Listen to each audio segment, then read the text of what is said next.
¿Qué onda, bros? Hoy hablaré de la historia de China, pero por lo extensa que es, ya que el gigante asiático tiene antecesores desde hace 2000 años, lo dividiré en tres partes. Hoy hablaremos de las dinastías Xia, la dinastía Shang y la dinastía Zhou, así que sin nada más que decir, comencemos. Antes de que se estableciera la dinastía Xia, las peleas entre la tribu Xia y Qiyu eran muy normales para ese tiempo. La tribu Xia se fue formando lentamente alrededor de la época de Zhuangzi, uno de los legendarios emperadores. Las memorias históricas y el clásico ritos dicen que Yu el Grande es el nieto de Zhuangzi, pero también otros registros, como Wang Wu, aseguran que Yu es la quinta generación de Zhuangzi. Sobre la base de esto, es posible que las personas del clan Xia sea descendiente de Zhuangzi. Gun, el padre de Yu el Grande, es el miembro con el registro más antiguo del clan Xia. Cuando el río Amarillo empezó a desbordarse, muchas tribus empezaron a trabajar en conjunto para controlar y detener la inundación. Gun fue nombrado por Yao para detener la inundación. Gun ordenó la construcción de grandes diques para bloquear el camino del agua. Los intentos de Gun para detener la inundación duró 9 años, pero fue un fracaso debido a que las inundaciones se hicieron más fuertes. Después de los 9 años, Yao le había otorgado su trono a Shun. Gun recibió la orden de ser ejecutado por Shun en Yusan, una montaña ubicada entre el moderno condado de Donggai, en la provincia de Jiangsu y el condado Linsu en la provincia de Shandong. Yu tuvo de la mayor confianza de Shun, por lo que este lo designó para terminar el trabajo de su padre, que era detener la inundación. El método de Yu era diferente del de su padre. Él organizó personas de diferentes tribus y les ordenó que le ayuden a construir canales en todos los grandes ríos que se inundan y conducir el agua hacia el mar. Yu estuvo muy dedicado a su obra. La gente elogió su perseverancia y se sintieron inspirados. Tanto es así que otras tribus se unieron en la obra. La leyenda dice que en los 13 años que tardó en completar con éxito el trabajo para detener las inundaciones, nunca volvió a su pueblo natal para parar y descansar, a pesar de que pasó por su casa 3 veces. El éxito de Yu para detener las inundaciones aumentó la producción agrícola, ya que las inundaciones eran destructivas. El poderío de la tribu Xia aumentó y Yu se convirtió en el jefecito de las tribus circundantes.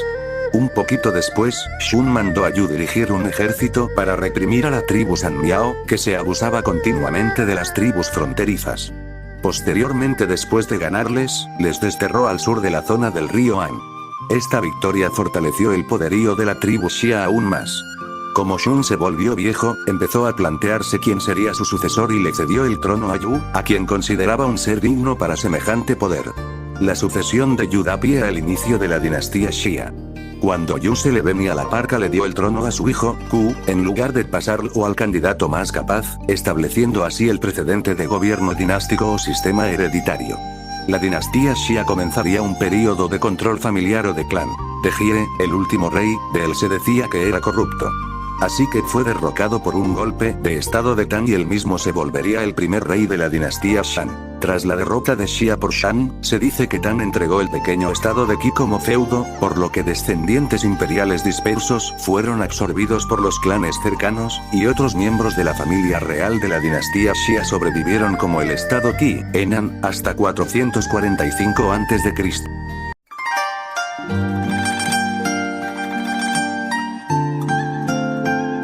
La dinastía Shang fue la segunda dinastía de China, la cual sucedió la dinastía Xia después del derrocamiento del tirano Jie, por el líder Shang, Tang. Muchos historiadores cuestionan si la dinastía Xia realmente existió. La dinastía Shang pudo haber sido la primera en China y el origen de lo que ha venido a ser reconocido como la cultura china. Hablando sobre las fechas, la génesis de la dinastía Shang son desde 1760 a.C. hasta el 1520 a.C. aproximadamente, y la caída de la dinastía fue desde 1122 a.C. hasta 1030 a.C. aproximadamente. Hay varias discrepancias porque hubieron varios estudios arqueológicos que probarían que el inicio sería antes del 1520 a.C. y el final después del 1030 a.C., pero estamos hablando de cosas de hace miles de años, así que dichas discrepancias tienen mucho sentido. Además que tampoco los estudios arqueológicos recientes tienen una fecha exacta para el inicio y final de la dinastía en sí. El primer rey Tang comenzó a trabajar inmediatamente por las personas de su país, en vez de para su placer y lujos propios, y proporcionó un modelo para sus sucesores. Estos hombres crearon un gobierno estable el cual continuaría por 600 años, pero eventualmente, según los registros de los historiadores chinos, perdieron el mandato del cielo que les permitía gobernar. Tang abolió las políticas tiranas de Jie y los impuestos excesivos e instituyó un nuevo gobierno, el cual trabajaba para las personas en vez de en contra de ellas. Aunque Tang y sus sucesores mantenían una armada destacada de alrededor de 1000 tropas listas, se redujo el número de reclutamientos y la cantidad de tiempo que uno necesitaba servir en las fuerzas. También comenzó programas sociales auspiciados por el gobierno para los pobres. Uno de estos incluía dar monedas de oro especialmente marcadas a los pobres. El país sufrió hambre numerosas veces durante el reinado de Tang, pero en general fue muy próspero. Se dice que Chen Tang estableció la primera capital de la dinastía en un pueblo llamado Shan, cerca de la ciudad actual de Zhengzhou, pero otros reyes después movieron la capital en varias ocasiones, la última siendo un lugar llamado Jin.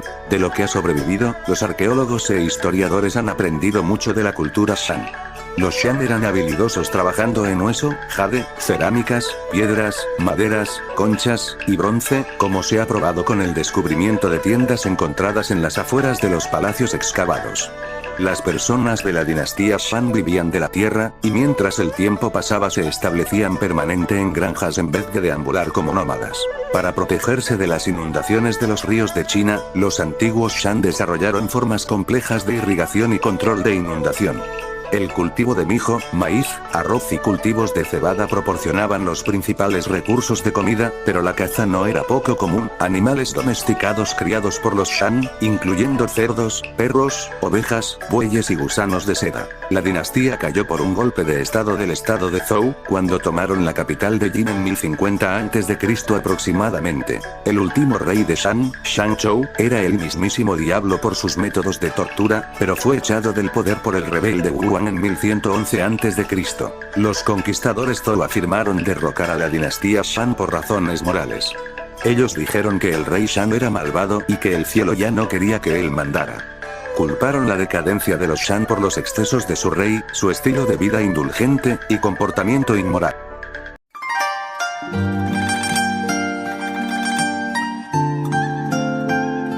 Dinastía Zhou fue una dinastía china que gobernó aproximadamente entre 1050 a.C. y 256 a.C., es la tercera dinastía china en la historia tradicional, y la segunda, tras la dinastía Shan, de la que existe constancia por fuentes escritas de su época.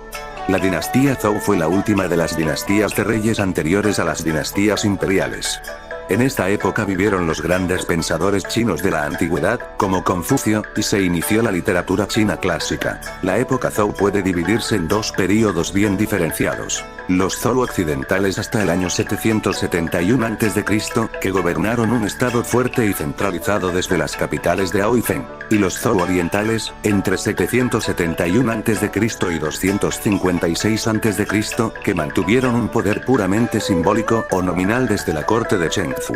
Esta segunda etapa, en que la unidad simbólica del reino coincidía con la existencia de múltiples estados independientes, se divide en dos períodos: el período de las primaveras y los otoños y el período de los reinos combatientes. En el año 771 a.C., una alianza formada por el estado vasallo de los Shen y el pueblo nómada de los Kunrom lanza un ataque contra la corte de Ao, en el que muere el 12º monarca Zhou, el rey Yu. El ataque se debió a que el rey Yu había repudiado a su esposa, hija del marqués de Shen, sustituyéndola por una concubina. El rey Ping, sucesor del anterior, acabaría trasladando la corte, en el año 722 a.C., a un lugar más seguro, más al este, en Chengzhou, cerca de la actual Luoyang.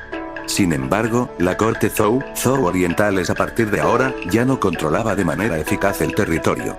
Su autoridad en lo teórico fue respetada, sin embargo, en la práctica, el territorio se dividió en estados independientes dirigidos por soberanos que se enfrentarían entre ellos. Estas miniguerras se convertirán en guerras habituales en el período de los reinos combatientes.